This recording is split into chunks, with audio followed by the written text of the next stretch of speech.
Pakistan has secured a much-needed $3 billion short-term financial package from the International Monetary Fund on Friday. This has given the country some respite as it teeters on the brink of default. Now, in a long-awaited decision for Pakistan, the IMF said it had reached a staff-level deal with the 220 million nation, which will now be subjected to approval by its board in July. The new 9-month standby arrangement came hours before a current IMF agreement expires, offering relief to Pakistan, which is battling an acute balance of payment crisis. Now, the deal came only after Prime Minister Shahbaz Sharif held marathon meetings with the IMF head, Kristalina Georgieva, on June 22nd, which he said represented a turning point, as the fund's managing director had not initially appeared very forthcoming.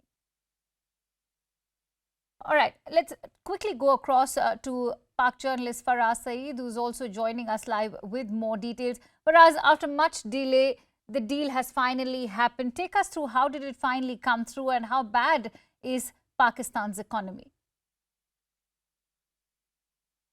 Well, it is in tatters, but there's a good news and bad news following IMF program. So IMF program was scuttled right after vote of no confidence when Imran Khan was ousted. And then following which, Mifta Ismail was the first finance minister of the current PDM government, who struck a deal with the IMF, reignited the 7th and 8th review of the IMF program, and under which we received about $1.2 billion. Following which, Ishaq took over back in November or December, I believe. And with the delay of about 7-8 months, Ishaq was unable to strike a deal, resume the IMF program, under which we were supposed to get about $2.5 billion. Ninth review sort of expired today. And because of that, because of the stalemate, Pakistan's foreign reserves shrunk to $3.5 billion. Currently, this foreign reserves stand about $3.5 billion, which would hardly cover a 1-month, import bill. Due to shortfall in reserves, and Pakistan have to impose import restrictions. Pakistan has to beef up its electricity prices to historic high. Stock market, which was standing at $97 billion back in 2017. By the end of last year, December, it was standing about $27 billion. And by the June closing of this financial year, it has almost shrunk to by about $5 billion in Pakistan stock market. The backbone of any economy is now standing about $21 billion, and Pakistan's economy has shrunk, has been hovering for about $325 billion. Now, this is a nation of 224 million people, and the economy stands at about $332 billion, which is yeah. Faraz, what are the IMF's conditions for this bailout package? Okay, so how IMF programs work. It is the state of Pakistan which curates up a program, presents it to the IMF, and then IMF edits some of the program that Pakistan's state builds up, and then they reach a staff level agreement. So when in 2019, EFF, the extending funding facility, was agreed between the then government of Imran Khan and the IMF, there was different conditionalities. You would have witnessed in recent past, as I've witnessed the numbers that, Pakistan's foreign exchange reserves have fallen, Pakistan's currency has depreciated, Pakistan's stock market has crashed, and political chaos has exacerbated Pakistan's economic crisis. Now, there are two things and two, extremities of how IMF program, this $3 billion, will impact Pakistan's economy. So starting from Monday, there is an expectation that Pakistan's foreign exchange reserves may build up. Pakistan's exchange rate, which has depreciated exacerbately, may witness some sort of relief, because again, $3 billion inflow will help Pakistan cement its exchange rates.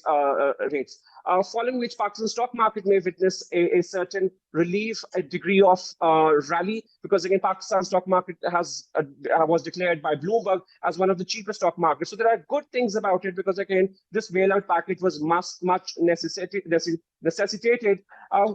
There's another point to this. Our bilateral partners, Saudi Arabia, UAE, promised there are certain financial commitments, but their financial commitments were subjected to IMF program. Now that we have IMF program, we do expect about $5 to $6 billion inflow from our friendly countries as well. However, there's a negative side to it. Now, there are new conditionalities that must have been agreed that Isagdar was delaying for a while.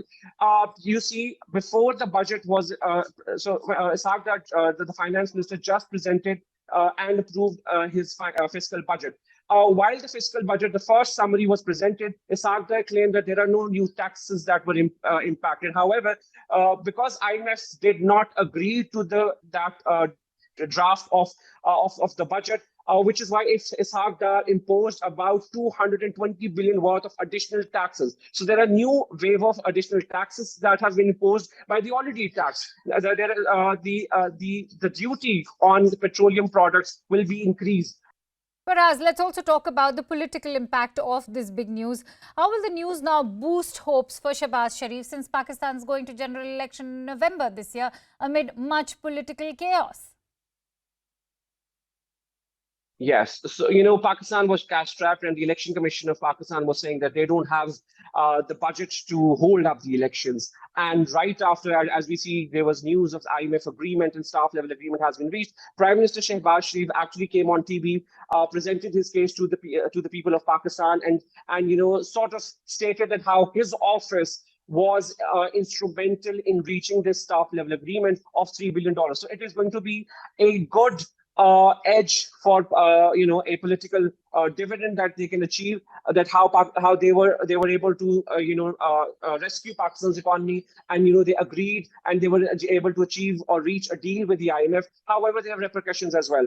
A new wave of inflation, petrol prices hike, electricity prices hike, will cause a major dent, and people of Pakistan are literally unhappy. Because Imran Khan, the political opponent of the current PDM government, will of course pander to how inflation is a problem, how a new IMF deal is a problem. Because again, every time a government strikes a deal with the IMF, the opposition always claims how Pakistan is up, or the current government is up to selling all of its state institutions. Because again, the current finance minister Isagdar has already started privatization of multiple organizations. I mean, Isagdar the other day claimed that they're going to outsource the operations of different